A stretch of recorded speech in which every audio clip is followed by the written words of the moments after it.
androany dia fanolorana ny fitaovana fanadiovana ho an'ny eto amin'ny boriboritany faharoa ato anatin'ny commune Antananarivo renivohitra. Izany dia noho ny fiaraha-miasa eo amin'ny commune Antananarivo renivohitra sy ny fikambanana andro fototra ho an'ny fampandrosoana. Anisan'ny miasa soa ataonay ny fandraisana anjara amin'ny fanatsarana ny tontolo iainana eto Antananarivo.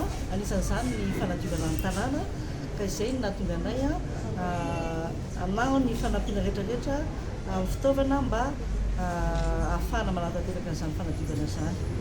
Tsikaritra fa ohatran'ny mahazo tontombon-dany kely ny izahay eto amin'ny boriboritany faharoa, mijanona amin'ny boriboritany faharoa ihany ve ny asa soa sy ny hetsika ataon'ny AFF sa hitatra any amin'ireo boriboritany enina manerana ny Antananarivo? Eny hitatra eran'ny Madagasikara sa?